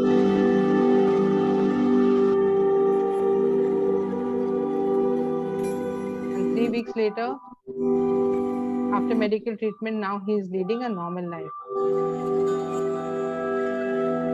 याद रखिए, युवा हो, वृद्ध हो, किसी को भी हो सकता है कार्डियक अरेस्ट। और हर मिनट आप सोचते हो मदद करूं कि नहीं, उसके चांसेस जीने के घट जाते 10% से। तो आगे जाइए, मदद कीजिए, जान बचाइए। जो आज आपने सीखा, आपके फ्रेंड्स को, आपके दोस्तों को, आपके कोलीग्स को जरूर सिखाइए। लेकिन जब आप किसी को सिखा रहे हो, प्लीज किसी को मत बोलिए चलो लेटो, मुझे सीपीआर करना आपके ऊपर, क्योंकि सीपीआर उसके ऊपर नहीं करते जिसकी सांसें चल रही है। इस वजह से जिसको हार्ट अटैक हो रहा था, छाती में दर्द हो रहा था, आप उसको हॉस्पिटल ले गए, लेकिन जो आपके सामने गिरा है, सांसें बंद है, होश नहीं है, उसके ऊपर ही आपने सीपीआर किया। तो फर्क समझिए, लेकिन आगे जाके मदद कीजिए, आप भी किसी की जान बचा सकते हो। तो इसके साथ हमारा सेशन यहाँ पे एंड होता है।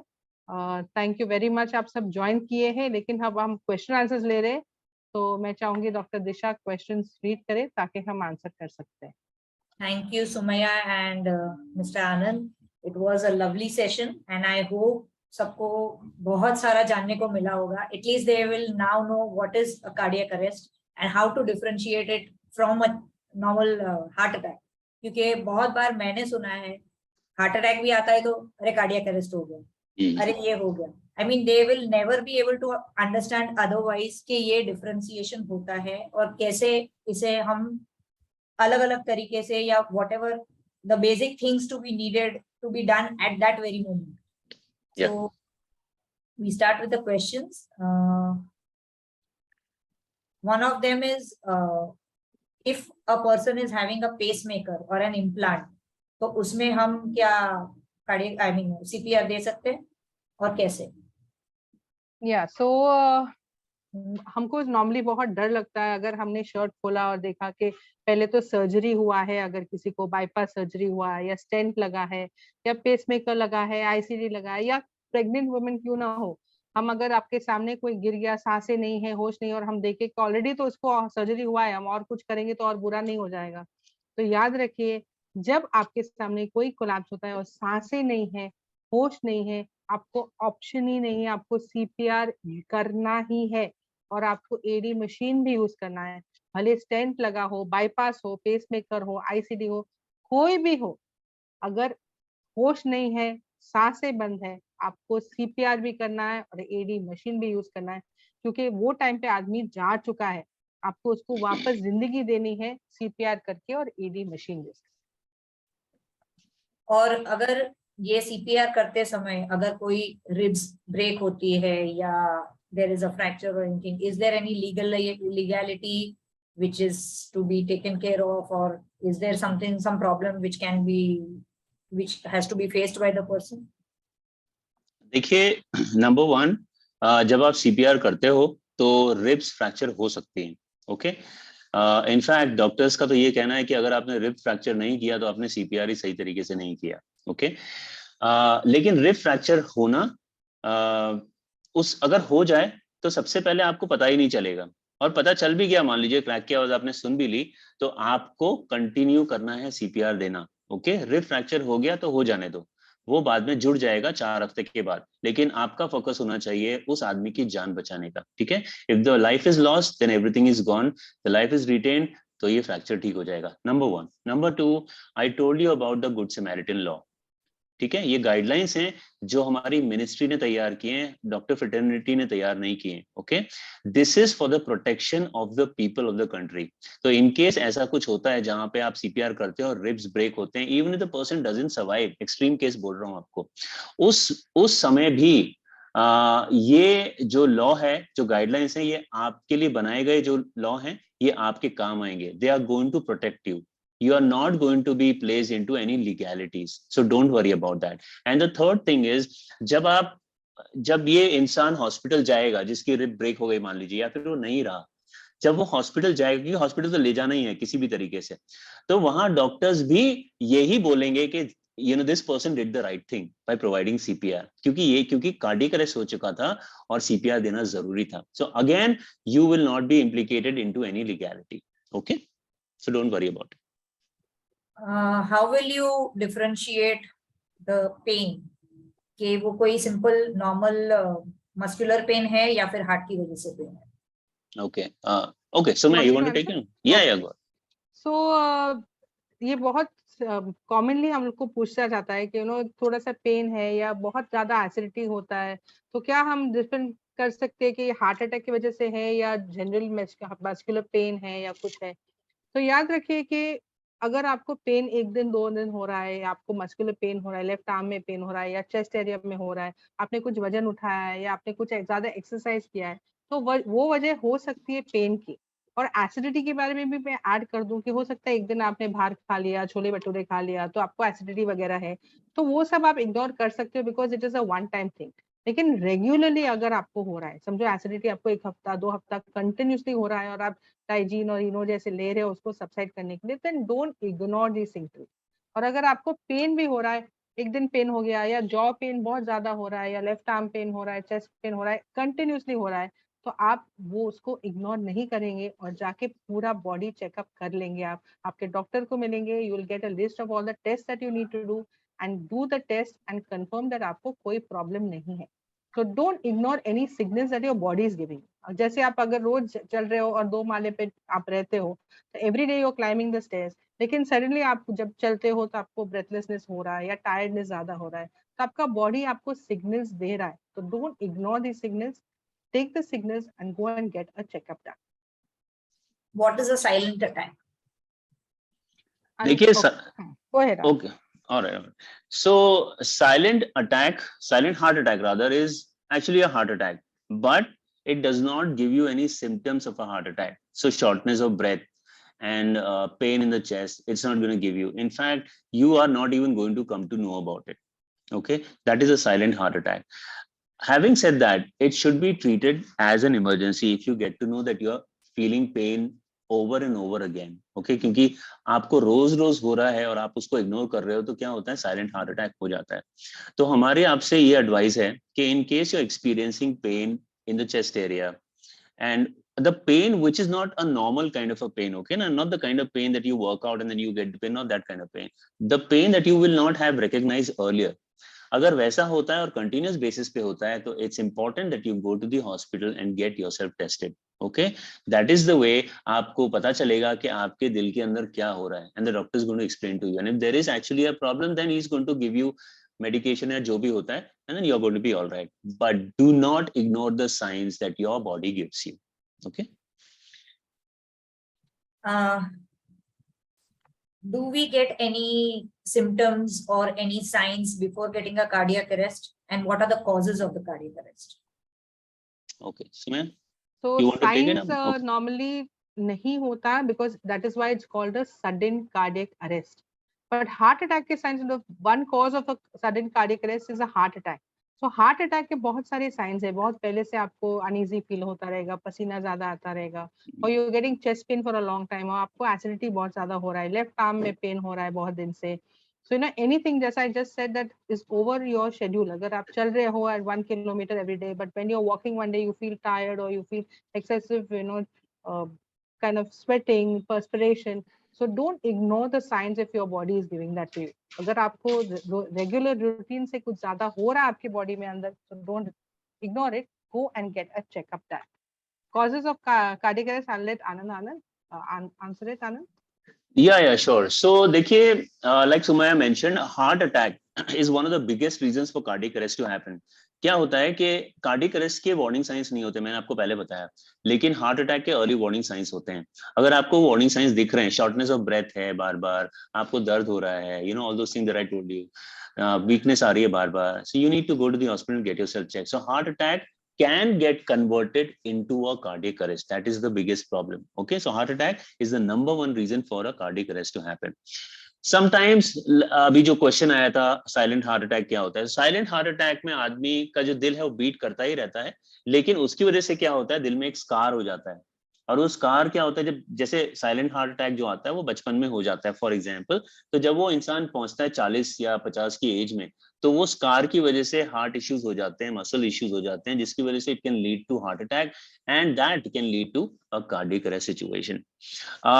देयर इज, अब अगर बचपन से ही अगर प्रॉब्लम है हार्ट में, that can cause a cardiac arrest, जो आपको दिखाना ही होगा, वो can't be, you can't do anything about it, that is a medical issue, you have to get it corrected. अगर ड्रग ओवरडोज हो गया, ड्रग ओवरडोज की वजह से हो सकता है, if you smoke a lot, तो क्या होता है उसकी वजह से ओवर टाइम हार्ट अटैक हो सकता है, which can get converted into cardiac arrest, क्योंकि आपकी सारी आर्टरीज रुक चुकी हैं। ओके, एंड लास्टली, अगर हमारा हार्ट बहुत कमजोर होता है, तो आप अगर ड्राउन हो रहे हो बहुत टाइम तक, या इलेक्ट्रिक्यूशन हो गया, तो उसकी वजह से भी हो सकता है। So these are some of the reasons and the causes of sudden cardiac arrest from happening. Okay. Can a person again go into atrial fibrillation once revived through CPR? Yes, absolutely. So this Go is actually ahead, very Sumaya. common. Yeah, this Yeah. is very sometimes ho jata hai, just as you saw in the video also, CPR was done, AD machine was used, but even after that, ambulance may not come so soon. Tab tak aadmi leta hua hai, he may go back into a cardiac arrest, which is quite common. So इस वजह से हम बोलते हैं जब आदमी revive हो जाता है, don't let him get up and go home, or don't, till the ambulance comes, he needs to lie there, and there's a recovery position. We'll just show you a slide on that. Ganar, can you put a recovery position slide? Oh yeah, just a moment. So we keep the person in the recovery position, that is turn the person to the side, either the left side or the right side, and let the person lie down in the recovery position. कि अगर कुछ vomiting है, कुछ throw up करना है, so the person can just do that till the ambulance arrives. So definitely the person cannot get up and go home, or you cannot give him anything to drink, any kind of medication or anything like that. No food, no water, nothing to give him. Just lie down in the recovery position till your ambulance or medical help arrives. Yeah, we'll show you the slide. Yeah, so if you can see the slide here, this is the recovery position. You turn the person to the side and put the hand under the head, just like as you can see on the slide here. And this is the way to keep the person till your cardiac ambulance arrives. Please look at the slide a bit carefully. This is your recovery position, because he may go back into a cardiac arrest. So in case he goes back into a cardiac arrest, please do the same thing that you did first, do CPR also, and use the AED machine also. Thank you, Ganesh. The same question again was being asked by someone, that even after a person has revived back after giving CPR and AED, do you need to go through these 2-3 cycles of AED if the person is already revived back, or should not be done? Okay, you know what? The AED is a very intelligent machine. सबसे पहली चीज, AED को आपको बताना नहीं है कि क्या करना है. The AED knows. AED अगर आपने किसी के बॉडी में लगा दिया, जब मैं अपना एग्जांपल लेता हूँ, मान लीजिए AED के पैच मैंने अपने बॉडी में लगा लिए, तो AED कुछ करने वाला नहीं है. उसका कारण क्या है? The moment you attach the patch, the first thing the AED checks is whether the heart rhythm is on, whether it's beating, whether the heart is beating. अगर हार्ट बीट कर रहा है तो ये AED कुछ करने वाला नहीं है. लेकिन the moment it realizes कि हार्ट की बीटिंग नहीं है, then it goes into a cycle and provides a shock and tells you to provide CPR. इस तरह से होता है. So answering your question, you don't really have to worry about, the AED takes care of itself, and you just have to listen to the prompts. Yeah. What is the minimum age on which a CPR can be performed? Okay. CPR basically, जैसे आनंद ने आपको बताया, there is no age bar for cardiac arrest. बच्चों को भी होता है. So it can happen to very young, middle age, old age, anybody. तो CPR तो सबके ऊपर करना है, because irrespective of the age cardiac arrest होता है, तो CPR भी यूज करना, AED मशीन भी यूज करना, irrespective of the age. So अगर छोटा बच्चा है, समझो 2 साल का बच्चा है, then you will be doing CPR with your 2 fingers or with the thumb in the center of the chest, just with 2 fingers, because it's a very small infant. 2 साल से 12 साल तक you will do CPR the way you learn today, 100 to 120 beats per minute, but you will go down only 4 centimeters. And above 12 years, it is what you've learned today, that is adult CPR, that is 100 to 120 beats per minute, going down 5 centimeters and recoiling, irrespective of whatever age the person is. So this is the little difference in the CPR, but CPR sabke upar karna hai. And yes, AED machine also you will use on all age groups. The pads that we've shown you today, these are adult pads, but if you, because this is a demo machine, but अगर आपने machine खरीदा आपके society के लिए, So make sure you buy the AED machine with both the set of pads. So you'll have one adult pad and one child pad. अगर बच्चा है तो you will use the child pad on the child, and adult है तो you will. Normally gyms and all, they always have the child pad also, because children also go there to play or to swim. So normally gymkhanas and all, they always keep the AED machine with both the set of pads. Yeah, and if you're going to a gym and if it doesn't have it, tell them to acquire it. Okay. All right, Dr. Disha. Are these pads reusable? Again, No, they are not. As I said, they are one-time use. So once you use these pads on anybody, badalna zaruri hai after every use. So there is one set of pads attached with the machine and an extra one in the box. अगर आपने use किया तो बहुत easily आप बदल के ready रख सकते हो for next use and get a set of pads ordered from the manufacturer. is there a lab test we can do to identify blockage in your arteries, or only angiography is the only way out? No, there are many tests that you can do. Okay, so I can tell you the name of the test. Lekin I am going to tell you the name of the test because I want to give you knowledge. लेकिन मैंने आपको बताया, इसका मतलब ये नहीं कि आप हॉस्पिटल में जाके ये बोलेंगे कि मुझे यही टेस्ट करना है. No, okay, you have to meet the doctor, take his advice, only then you do the test what the doctor prescribes. But for your knowledge only, I'm going to tell you the name of the few tests जो normally आमतौर पे किए जाते हैं. पहला है angiogram. Okay, आप angiogram कर सकते हैं, आप एकोकार्डियोग्राम कर सकते हैं. You can do a CT scan, you can do an MRI scan, you can do an ultrasound scan. There is something known as a stress test that you can do. There is also something known as a cholesterol screening.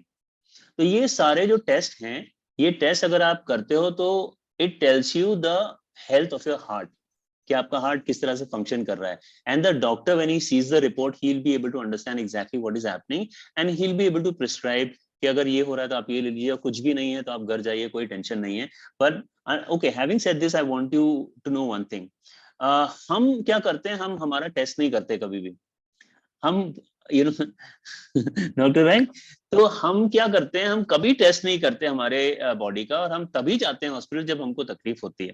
लेकिन आज आप हमारे साथ बैठे हैं तो मेरी आपसे तीसरी रिक्वेस्ट है, मैं 2 रिक्वेस्ट आपसे ऑलरेडी कर चुका हूँ, तीसरी रिक्वेस्ट मेरी आपसे ये है कि प्लीज एक दिन का टाइम निकालिए, अपना जाके बॉडी टेस्ट कराइए. ओके, आपको कुछ भी नहीं है तब भी it's a very good idea अगर आपको अपने बॉडी के बारे में ज्ञान है. If you have knowledge of your body, that is an amazing thing. तो आप एक टाइम निकालिए, अपना पूरा बॉडी चेकअप कराइए, दिल का जो हेल्थ है उसकी चेकअप कराइए, and then live stress free. That is the best thing to do. और आप क्यों नहीं कराते, सब लोग रेकमेंड करते हैं, फिर भी आप क्यों नहीं करते? So please do this. How will you differentiate between gas trouble and heart problem? Yeah, देखिए, gas so problem. Rohit, that's a good question and we've also answered it a little earlier. But ये जो acidity है, जैसा I said, आपने बाहर खा लिया कुछ, पाव भाजी खा लिया and you're getting acidity, so then you ignore it, आपने antacid ले लिया, it's fine. But अगर आपको regularly हो रहा है, so don't ignore these symptoms. Your body itself is going to give you symptoms in some way or the other. जैसे आप बहुत ज्यादा चल रहे हो and suddenly you're doing this on a regular basis, आप रोज walk के लिए जाते हो, one day you're feeling breathlessness, you're feeling very tired. अगर आप सीढ़ियाँ चल रहे हो on a regular basis, suddenly that your body gives you some symptoms. या तो आपको continuously left arm pain है या back pain हो रहा है without a reason. Many people have got even a jaw pain, which is the dentists also don't find any reason for that. या बहुत chest pain कभी-कभी होता है, एसिडिटी बहुत ज्यादा हो रहा है. So your body is giving you symptoms. तो अगर बॉडी आपको सिम्टम्स दे रहा है, डोंट इग्नोर इट, जाके चेकअप कीजिए. जैसे आनंद ने बोला, बहुत करेक्ट है कि people go for a checkup only when they have a problem. Regular checkups is very important, specially after you cross 40. सो कीजिए regular checkups and free your mind of all the other things. नहीं तो हमको mind में हमेशा लगता रहता है क्या कुछ तो दूसरा प्रॉब्लम नहीं है, एसिडिटी क्यों हो रहा है, ये क्यों हो रहा है. तो आपके सारे मन के प्रॉब्लम्स को निकाल दीजिए, जाके टेस्ट कराइए and be stress free. Yeah. Of late, a lot of people who are in fitness activities are getting cardiac arrest. They seem fit, their reports seem to be normal. Then what is the reason? Yeah, ये बहुत होता है. नहीं, हमने कई बार देखा है. सिर्फ फिटनेस एक्टिविटीज, मतलब जिम में भी होता है, and people who are going for marathons etcetera, वहां पर भी होता है. So many physical activities पे this होता है. Number one thing, let me tell you this: when you are performing any fitness activity, do it in moderation. Okay, एकदम कम नहीं, एकदम ज्यादा नहीं। और आपने जिंदगी में कभी नहीं किया अचानक आप जिम जा रहे हैं और जो सबसे तगड़ा इंसान है उससे आप compete कर रहे हैं। No, not okay, not okay for you, not okay for your the health of your heart. Okay, और आप अच्छे भी नहीं दिखोगे जिम में। ओके, दूसरा रीजन देखिए, क्या होता है कि जब आप विगरस एक्सरसाइज करते हो, ओके, तो पॉसिबिलिटी ये होती है कि आपका बीपी शूटअप हो सकता है। Okay, and there is a hormone called an adrenaline hormone. Okay, वो जो है वो आ जाता है, वो मतलब वो बॉडी रिलीज करती है, and you know between these two what happens is, जो हमारे दिल में अगर ऑलरेडी प्रॉब्लम है, ब्लॉकेज है, उसमें क्या होता है, रप्चर हो सकता है।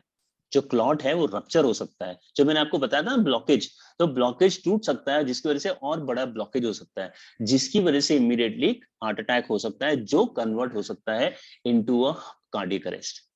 So to avoid this, number one, go and get yourself tested. Number one, okay, before you join a gym. It's a very good idea to do that.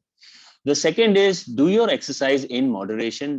आप ज्यादा बहुत कम ना करें, बहुत ज्यादा ना लें, ज्यादा ना करें। और तीसरी चीज ये है कि whenever you're in a gym, you know what the people friendly आपको बोलते हैं, फ्रेंडली लोग, कि आप ये वाला जो है ना पाउडर ले लीजिए, white powder. So I am not gonna take the name of that powder. अगर आप वो लेते हो और वो आपको बोलते हैं इससे आपकी स्ट्रेंथ ज्यादा होगी, एटसेट्रा, आपका स्टैमिना ज्यादा बढ़ेगा, प्लीज पहले आप डॉक्टर के पास जाइए, ask him whether it's okay for you to take it, and even before that you need to take the test. तो ये सब करने के बाद ही when the doctor is okay with it, then you take the that white powder, so that it's okay for you and for your children if they are going to the gym. Okay, this is a good idea to do, right? Why is the rate of cardiac arrest increasing suddenly? And so why is age group range now young too? अरे भाई AD लेके आओ, मैं हम बोल तो रहे हैं कब से, एडी लेके आओ, लेके Somaiya you take it. So also I'll add here that people suddenly middle age में 30 35 40 पहुंच गए, तो इतने सारे एक्सरसाइजेस स्टार्ट कर देते हैं, they start swimming, yoga, walking, jogging, gym join कर लेते हैं। So sudden pressure on the heart is the biggest cause of a cardiac arrest. So even people who are running marathons, समझो मैराथन जनवरी में है, they start practicing from December. तो आपको at least 5-6 महीना पहले से आपके हार्ट को प्रोग्राम करना है, that how to don't start rigorously exercising. So if you're joining a marathon, do 5-6 months पहले से आप running करो, practice करो, give your heart some time to take the stress. Don't suddenly put stress on your heart. So that is the reason why a cardiac arrest happens.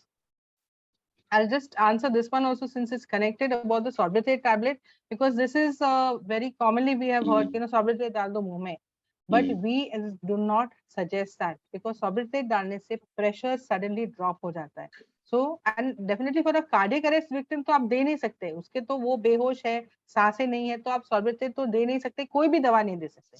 But for a heart attack victim also, please do not give a Sorbitrate tablet.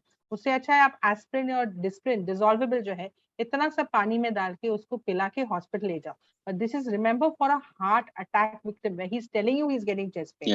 So Disprin aspirin पानी में dissolve करके उसको पिला के take him to the hospital. It will give you more time. But remember, for a cardiac arrest victim जो गिरा है आपके सामने, होश नहीं है, सांसें नहीं है, उसके मुंह में आप ना दवाई देंगे, ना पानी देंगे, ना खाना देंगे. The only way to help that person is what you learned today: do CPR and use the AED machine. Sumaya, I just add one little thing with that. Sorbitrate help करती है कि नहीं? What Sumaya said is exactly how it is. Except for the fact that if you know the person does not suffer with blood pressure, then probably it's okay to do that. But again, you need to ask the doctor whether it's okay to do that. Okay. Or if he's already taking it, if he's taking Sorbitrate, it's okay to give. Don't give it as an additional or a new thing to a person. If he's already ले रहा है, then you know that he's been prescribed that. Yeah. If AED is not available, then is it possible to revive the patient with CPR only? Yes. It is. Okay. CPR आपको करना ही करना है. आपको ये चक्कर में पड़ना ही नहीं है कि माय गॉड AED नहीं है, क्या करें. देखिए, CPR आप करोगे, CPR का फंक्शन क्या होता है? To supply blood and oxygen to the brain. This is what you're doing. Okay. अब आपको करते ही रहना है. अगर आपने नहीं किया तो आदमी मरेगा ही मरेगा. अगर AED नहीं है पास में, या फिर आपको पता है कि AED है ही नहीं, या फिर अवेलेबल है लेकिन बहुत दूर है, तो आपको करना यह है कि you need to call for the ambulance immediately and keep providing CPR. चाहे 10 मिनट हो, चाहे 15 मिनट हो, चाहे आधा घंटा हो, चाहे 1 घंटा हो, चाहे 1.5 घंटा हो. You have to continue with CPR. Okay, and there are umpteen number of chances कि वो आदमी revive हो सकता है. Okay, and you have to continue doing it till the time the ambulance arrives. Do not give up. Even if the person, even if you're looking at the person and you think, my God, अब तो कुछ मतलब ही नहीं है because वो कोई मतलब response ही नहीं दे रहा है. No, वो जिंदा है. आप ये मत सोचिएगा कि गया अब मेरा and I don't really have to do it. No, you have to continue doing it even though you think the person is not alive. Okay, because the person is actually alive. If you stop it, he's gone actually. So you continue doing it, and the possibilities are that that CPR will revive the person. Okay. If the person recently underwent heart surgery, can CPR still be performed? Yes. Yes, Sumaya. Yes, I answered that. Heart surgery, bypass surgery है, stent लगा है, pacemaker है, ICD है, pregnant woman है, any reason, no response, no breathing, please go ahead and do CPR and use the AD machine also. After CPR, test of the heart is perfect, but gas problem exists, so not to worry for the heart. I'm sorry. What is CPR test? अरे यार gas problem है ना. Sumaya is asking about. See, it's a different issue altogether. Okay, it's nothing to do with the heart. It's a gas problem. It's an indigestion problem. That is a different issue altogether. So you need to go to the doctor and ask him, okay, I have an issue with gas. And so he's going to prescribe some medicine, but it's nothing to do with the heart. Her problem gas की heart attack नहीं होता है. Okay, so don't worry. यही तो कारण है आपको test भी कराना जरूरी है. Okay. Any more questions, Dr. Disha? We've covered everything. Everything has been covered. Okay.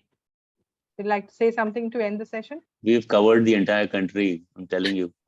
It's not only country; it's international also. There are people from US also who have joined in. And really? Okay. A lot of things. So okay, hi to people from the US. All right. Okay, go on. We have gone national, international.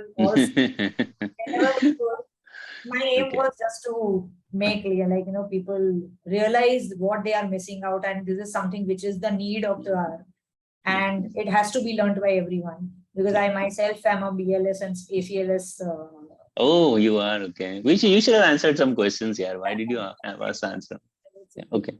So being through that and gone through all these things and seen, I always wanted this to be known by everyone, and to know that at least in India, we have 50-60% people who know what is it.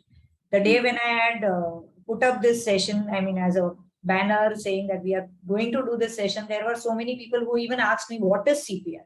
They didn't even know what is CPR. So, karna to dur ki baat ho gayi thi. Yeah. So that was the reason and the main aim to do this. And thank you very much the way you people have explained each and everything in so much and easier and I would say for lay people or for normal Aam Janta, I would say they understand this language very well and without any medical terms. So it was an easy thing, and thank you very much for the session. Thank you, Dr. Disha, and thank you आप सबको join करने के लिए, इतने सारे questions पूछने के लिए. We are so happy जब questions आते हैं अंदर. We know that actually people are listening to us, understanding us, and we feel really happy that is बहुत सारे questions आते हैं. So thank you very much, and thank you, Dr. Disha. There is one more question. Okay. Here is done for half an hour, but there is no response. So mouth to mouth should be given, and should CPR be continued in ambulance also? Okay. Okay. Giving mouth to mouth has no connection with how long you have given it. Okay. You don't have to give mouth to mouth because it is actually not required, right? Mouth to mouth is not an alternative of CPR, right? Mouth to mouth क्यों नहीं देते हैं? वो इसलिए नहीं देते हैं क्योंकि उसकी requirement ही नहीं है. So when a person is collapsed and you've seen the person collapse, जैसे एक मिनट हुआ है, 2 मिनट हुए हैं. So उस collapse में the person, the victim, has enough blood and has enough oxygen in his body. Therefore, giving extra, there is no requirement for it. The only problem is the blood and oxygen, they're stagnant at one place. You have to push it. So when you perform compressions, you're pushing the blood and oxygen together and it's rushing off to the brain. And that is how you keep the brain alive. And that is how you keep the person alive. So answering your question, mouth to mouth is not required. Yes, if you know how to do it, go for it. 30 compressions, 2 breaths, you can go for it. Also, the other reason why you can give mouth to mouth is when the person is drowned, or the person is, that the person is an asthmatic, he had an asthma attack, and then after that he collapsed because of cardiac arrest. So breath is already not there in the body, right? There is depletion of breath rather. So then that point of time you have to give it, but otherwise you don't have to. Okay, it's not an alternative to CPR, right? I'll answer the other part of the question that he's also asked कि CPR करते करते लेके जाना है. See, this is very important. Yeah. So when the person collapses, हो सकता है आप ऐसी जगह पे हो जहाँ पे cardiac ambulance available नहीं है या ambulance ही available नहीं है. Many people ask us, हम गांव में है, village में है, वहाँ पे कहाँ पे हमको ambulance मिलेगा? We have to take the person to the hospital. So make sure that you have a vehicle जो बड़ी है, जहाँ पे आप उसको लेटा के CPR करते करते आप लेके जाना है आपको उसको हॉस्पिटल. आपने ऐसे ही गाड़ी में डाल के हॉस्पिटल ले गए तो भले हॉस्पिटल 2 मिनट की दूरी पे क्यों ना हो, you will lose that person.